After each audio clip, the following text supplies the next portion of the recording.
The night was darker than any Ethan had ever seen on the road. The kind of black that seemed to swallow even the glow of his 18-wheeler's headlights. The highway stretched out in front of him, endless and silent. And though he had driven this route countless times before, something about tonight felt wrong. The diesel engine hummed beneath him, steady and familiar, but the sound seemed muted, as if the night itself was pressing down on everything. Fog rolled in heavy, a pale curtain smothering the world outside. The radio crackled in and out, a weak signal fighting against static. Ethan twisted the dial, searching for music, late-night talk, anything to cut the silence. But all he heard were fragments. A woman's laugh, a man's whisper, then clear as day, his own name. He froze.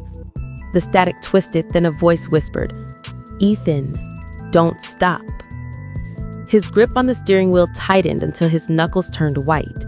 He leaned forward, eyes straining into the fog. Nothing. Only the fading yellow lines guiding him deeper into nowhere. He shook his head, telling himself it was fatigue. 14 hours on the road could do that. He sipped coffee from his thermos, the bitterness grounding him. That was when he saw her. A figure stood directly in the road, a woman in white, her dress flowing as if moved by some invisible wind. Ethan's heart lurched. He slammed the brakes, tires screaming, the massive trailer groaning as the rig fought to stop. His chest slammed the steering wheel, breath catching as the truck screeched to a halt just feet from the figure. She didn't move. She stood bathed in his headlights, pale face blank, eyes black and empty. Slowly, her arm lifted, not waving, not pleading, just pointing, straight at him. His hand shook as he unlatched the door and stepped down onto the asphalt. "Are you all right, miss? Do you need help?" His voice echoed hollow in the fog. Her lips moved, though no sound came out, but Ethan could read them clearly. "Don't stop at mile marker 13. And then she was gone. The road was empty. Ethan staggered back, slamming the door shut, locking it with trembling hands. His dash clock glowed, 2:13 a.m.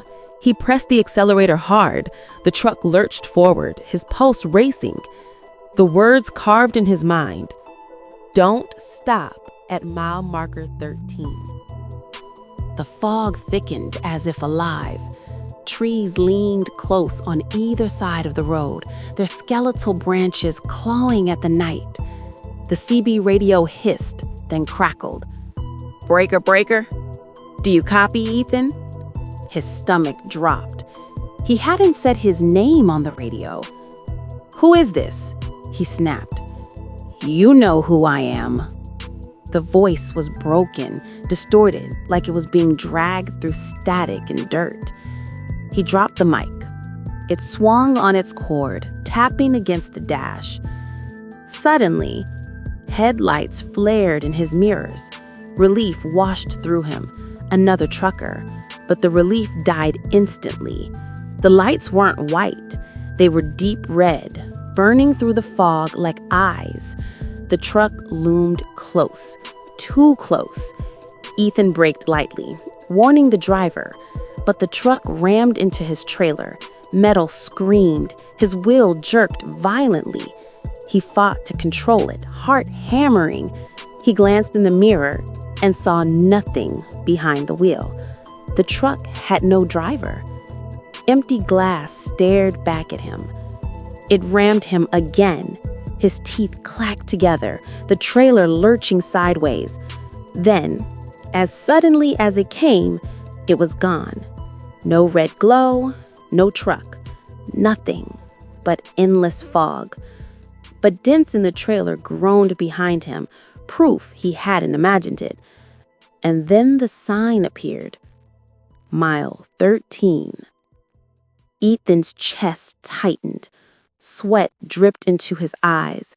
The warning echoed in his skull. Don't stop. Don't stop. But his engine coughed. Once, twice. Then it died. The dashboard lights faded. The headlights blinked out. The rig coasted silently, rolling to a slow stop on the shoulder. Silence.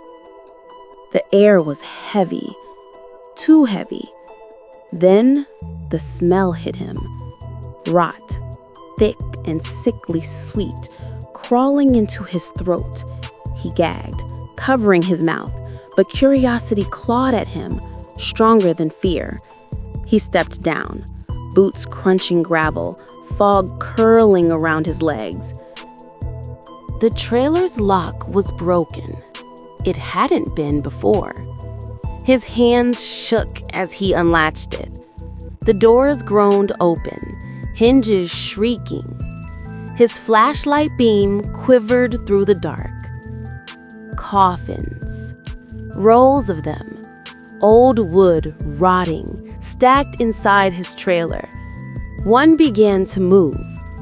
The lid shifted, creaked, opening inch by inch. Ethan's blood froze. He stepped closer, heart pounding against his ribs. Inside was a face. His own. Eyes shut, lips curved in a grotesque grin. Ethan stumbled back, breath ripping from his lungs, the flashlight tumbling to the dirt. The coffin slammed open, empty. But the smile lingered in his mind, and then a whisper from the fog, from the trailer, from everywhere. You can't leave. He bolted to the cab, slamming the door, twisting the key. The engine roared to life like nothing had happened. The headlights cut the fog. He floored it, the tires screeching as he fled. The highway stretched on, endless, featureless, swallowing him whole. Signs passed, exits he didn't recognize, clocks that never changed. The dash read 2:13 a.m. again and again, no matter how far he drove. No cars, no people, no stations, only fog, only whispers, only the road, and something unseen always riding with him. When he finally spotted lights, relief almost broke him. A gas station, faded neon through the mist. He pulled in, brakes screeching, desperate for human life. The building sagged with age, half the bulbs dead. He stepped out, gravel crunching under his boots. The clerk stood inside, behind the glass, pale, motionless, watching. Ethan pushed the door open. The bell didn't ring. The clerk didn't move. "You open?" Ethan asked, his voice hollow. The clerk's lips curled, not in a smile, something darker. "You shouldn't be here," the man said, his voice flat. "You died on this road 10 years ago." Ethan's heart lurched. "What?" The clerk's eyes glowed faint red. "You always come back. You'll always come back. You never leave mile 13. Ethan staggered backwards, bolting for the door, stumbling into the fog. He scrambled back into the cab, engine growling alive once more. He didn't look back at the station, didn't dare. The highway swallowed him again. He doesn't remember when he stopped fighting, doesn't remember when fear turned into routine, only that the road has no end, only that the clock never changes, only that mile marker 13 always waits ahead. And sometimes in the static, he hears his own voice laughing.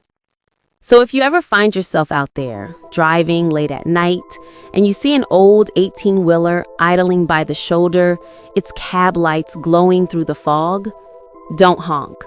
Don't stop, because it might be Ethan, still driving, still trapped, still waiting. And if you meet his eyes in the mirror, you won't be driving alone anymore.